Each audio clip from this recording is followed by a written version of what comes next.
Перекинь, Вася, перекинь! Браво!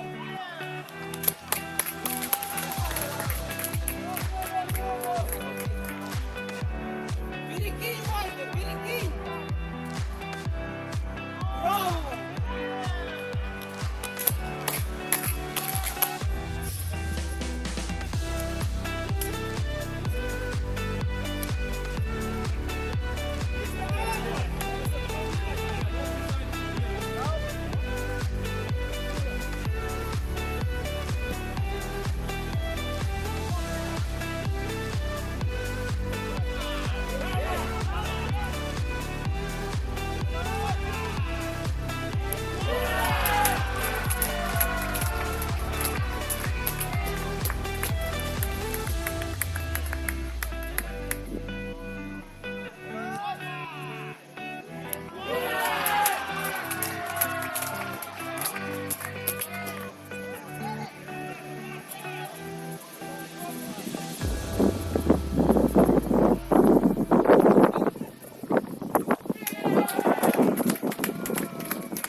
Trečiadienio vakaras Top Kickers The Liner susitiko su Granito seniorais ir Granito seniorai įmušė 6, Top Kickers dubleriai atsakė 0 įvarčių ir 6-0 pergalę šventė šeimininkai šios aikštės.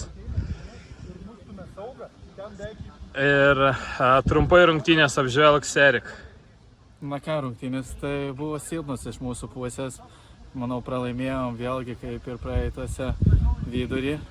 Reikėjo šiek tiek kovoti antram aukšte, tos ilgus perimti, bet matosi, kad šeimininkai daug treniruojasi savo aikštėj, jaučia tą dangą, jaučia viską, išnaudojo savo progos, turėjo gerą lyderį, aš manau, kuris viską padarė irgi ten pusę žaidimo tikrai.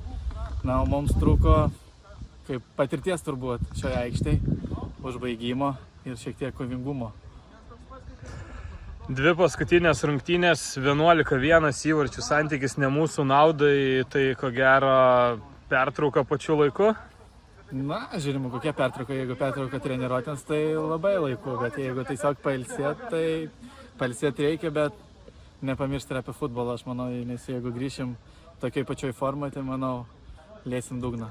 O ko trūko, ko reiktų komandai pertraukos metu, ką pasitobulinti, kaip manai? Aš manau, neišnasakysiu iš Kovingumo. Kovingumo, jo. Šito labai trūksta.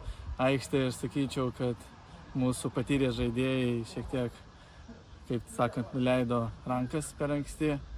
Ir aš sakau, reikia, taip sakant, susimti į savo jėgas į kumščius. Nu, tada aš manau, turėsim jėgų. Nu, ir aišku, šiek tiek dar pasitreniruot mums reikia. Tai pirmas ratas, 3 pergalės, 2 lygiosios, 3 pralaimėjimai. Kaip vertini? Galėjom geriau. Pasakyčiau, kad pripažįstu tokį pralaimėjimą žiaurų su Malanka. Ir mūsų aikštė, galima sakyti, ir viską turėjom, bet ten tik pralaimėjom, taip sakant. Šiandieną galėjom paimti, bet vėlgi, sakau, paleidom tos savo progos, pralaimėjom vidurį. Ir jeigu ateisim į antrą ratą su jėgom, ir ta prasme su pakeltom galvom į aikštę išeidinėsim, su motyvacija, tai tikrai užbaigsim kažkur trejetuke. Po 6-0 pralaimėjimo prieš Granitą ganėtinai pozityviai užbaigė, bet tikėkime taip ir bus. Ačiū Erikai ir iki susitikimo turbūt rugpjūčio vidury. Jo.